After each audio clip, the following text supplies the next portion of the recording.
Greetings, shalom, shalom. Welcome to the channel. This is a man called Gavar. This is going to be a hard one to put out there. Not for me to say it, but for you to receive it.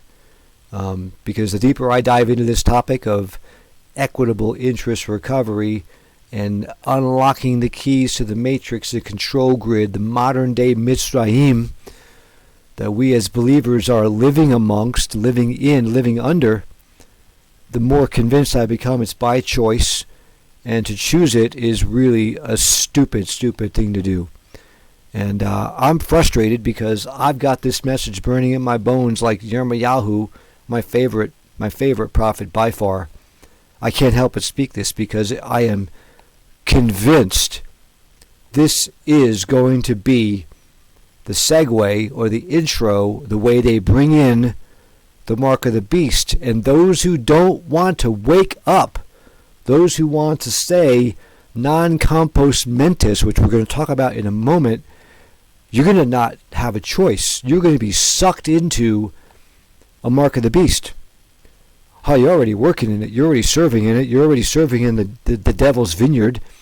If you're a U.S. citizen working for Federal Reserve notes, then you're already volunteering to be a subject to the jurisdiction of the very beast itself, which we are commanded to come out of. But I want to talk today about this Latin phrase, non-compos mentis. Non-compos mentis. And I'm going to read to you from Black's Law Dictionary, 4th edition, which is, in my estimation, probably the best one you can have. I'm going to read the definition to you from non-compos mentis, page 1200, Black's Law, 4th Deluxe Edition.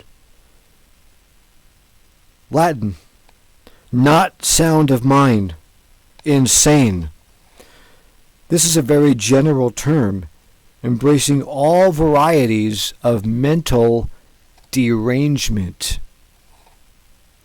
And Lord Coke, famous, I think it was 16th century common law solicitor, you might call it, jurist. He was a lawyer, but in the common law, not a bar lawyer, but common law.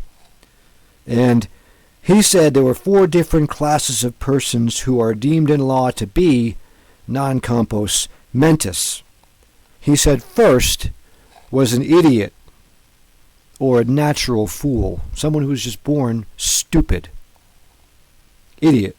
Second, he who once was of good and sound mind and memory, but by the act of God has now lost it.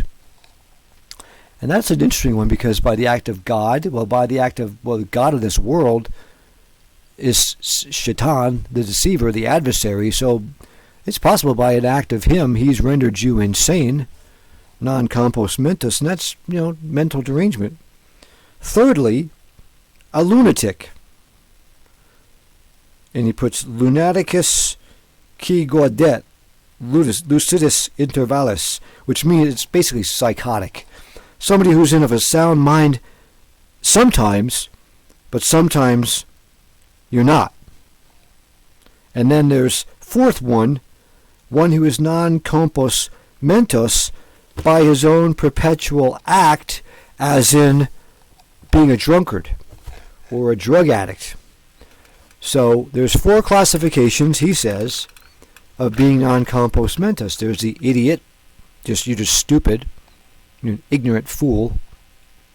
Secondly, you are ignorant and unsound mind by an act of the devil, an act of the adversary who has tainted your mind, tortured your mind, and you're hearing voices or something, right? You're a lunatic, you're out of your mind.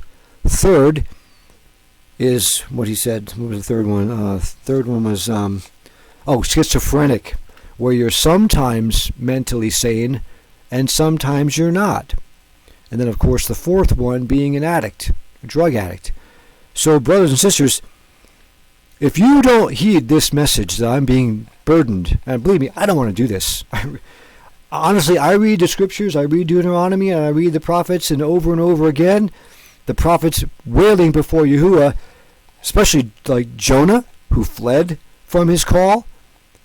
What was his argument? These people they don't want to hear it. They're stiff-necked people. They don't want to hear it. They thumb their nose up at the Creator and say, we have our own way of looking at this, and we don't want to be told how we ought to look at this. Take off my glasses so you can see the seriousness in my eye. This is a burden that I have on my heart to share this message, because now that I've seen it, I can't escape. It's in my every waking hour. I hear this, and it's the urgency of this message for the body of Messiah is, I think, probably the most important message. And I'm not saying I'm a prophet. I am called of Yahuwah to share this message. I'm burdened to share this message. But I don't want to be doing this. And the reason I don't want to be doing this is because you are a stiff-necked people. I don't have the expertise, the knowledge, the skill, the marketing ability to make my message well known. I'm really relying upon the Ruach to have it picked up and carried by some miracle, and it get picked up and distributed so that people can see it, because that's how important this message is. The one I just produced. The message I just produced. I put it online yesterday morning. Felt burdened to get it on as soon as possible. And I don't have a lot of followers on my channel, but I have a couple people who said they're interested in hearing this message. I've got no views. None. 0 on those messages. They're called Yahuwah. Yahuwah or work. Serve Yahuwah or work for a living. Who will you serve? And it's based on Yahushua 24:15, where the successor to Moshe, Joshua, who was called by Moses, Yahushua. That's what Moses called him. He didn't call him by his name, the Hebrew for Joshua, which escapes me at the moment, but he called him Yahushua. That was his name to Moshe. So it's a prophetic fulfillment, a pre-incarnation example of our Messiah. And he said in 24:15, when you inherited the land, you came in and you received vineyards you didn't plant, wells you didn't dig, houses you didn't build, walls of a city you didn't build, and you ate of the crops that you did not plant. And then he goes on to say in the next verse, and if you think it evil to serve Yahuwah, in other words, if you think that that's wrong, that Yahuwah would give you the riches of the wicked, if you don't think he would bless you with stuff that you don't think is yours, but he says, have at it, it's yours, then you're thinking Yahuwah is evil. Shame on you. Shame on you. How dare you? This is how he works. This is what Yahuwah does. This is his divine plan, his will. It's a pattern. And that pattern is being repeated today in our day. And I implore you, brothers and sisters, don't be an idiot. Don't be of unsound mind. Because if you continue to work for Federal Reserve notes, if you continue to identify as a United States citizen, which I just proved to you in my series, the one I just referred to, that's got no views yet. It's only been a day, but I'm not very encouraged by that. Usually I get, a handful of views within 24 hours of my posting something, and then within a couple of days I get, 50 or 60, but nothing. 0. Zilch. Is it because y'all are idiots? Maybe. Maybe you're of unsound mind. You're lunatics. Maybe you're just drunkards. Maybe you're psychotic. I don't know. But those are your only options if you refuse to listen to this message, because the system is going to view you as a person of unsound mind.